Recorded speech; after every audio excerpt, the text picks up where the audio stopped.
What's going on, guys? Pete out here with the walkthrough on the different warp modes within Ableton Live, but from a DJ's perspective.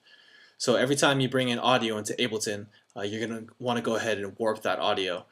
If you need help learning how to warp or want another method of warping faster, go ahead and check out my video on that. The link for that video will be down below.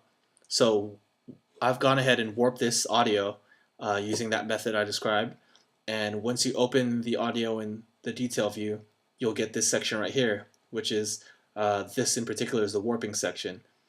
Now, there are a couple different warping modes in Ableton, but the three that I think are the most useful from a DJ's perspective are Repitch, Complex, and Complex Pro. Let's go through Repitch first. Repitch is sort of like using the pitch slider on a turntable or CDJ. You can pitch it up when you speed up the audio, and you can pitch it down when you slow down the audio. So first, let's go ahead and listen to this track just at its normal BPM at 85 to get an idea of what the track sounds like.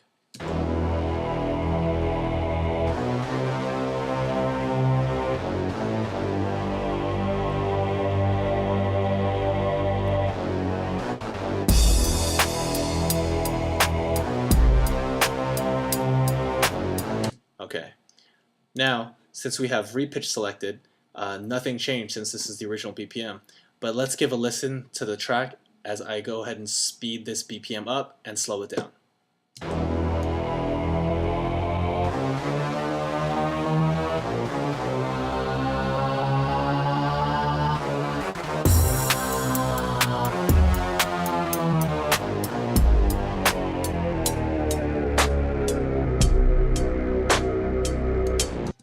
Okay.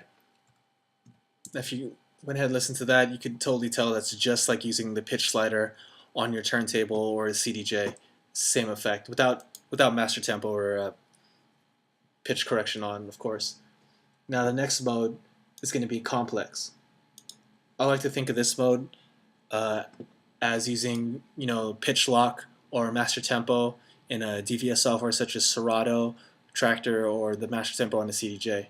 So when you go ahead and speed up or slow down the track, the pitch of the track stays the same, but the actual tempo speeds up. So let's give that a listen.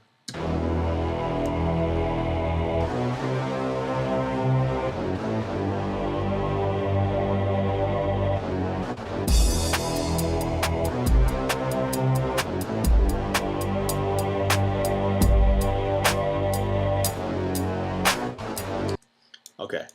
Now after listening to that, I mean, it does a really pretty good job of, keeping the sample sounding correct when you pitch it up and when you speed it up and speed it down.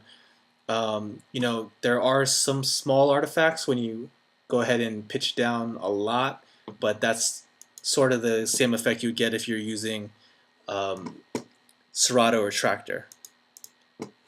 Now the third mode is Complex Pro. I would compare this to using Serato Pitch and Time in Serato DJ.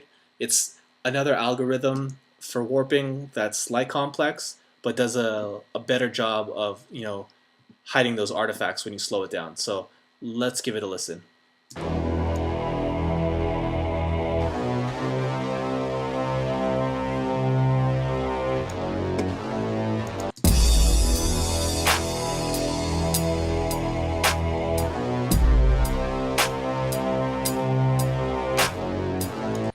See, with that, you can take it down a bit lower, and you still, the sample still sounds fine. So, where would you use these three warping modes? For repitch, that one is more like, say you want to create a turntable stop effect. You can go ahead and in Ableton record you slowing it all the way down, so something like this. But I mean, you get the idea. If you do it a lot smoother and not just taking down the pitch that fast, you can get a nice turntable stop. For complex, I really use this mode only when I want to pitch something up and down by using the transpose knob right here. So say I'm doing a remix and I need a make the vocals be in key with the track I made or vice versa, I would use this knob in Complex to go ahead and make them be in key. So give it a listen.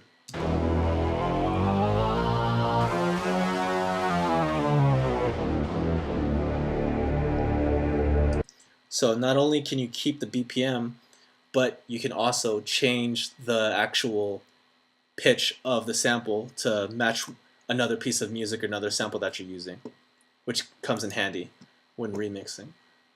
Now for Complex Pro, whenever I have a sample that I'm not going to pitch shift, I'm pretty much always using Complex Pro. The best sound quality I can have if I'm stretching the audio at all, and it's pretty much my default option. Alright guys, hopefully this helped you guys out. If you have any questions or comments, go ahead and leave them down below in the comment section and I'll do my best to answer them. Or if you have any ideas for future videos or anything you want to see, go ahead and leave that down below as well. And again, if you found this helpful, go ahead and like and subscribe. It helps out the channel. Thank you guys again.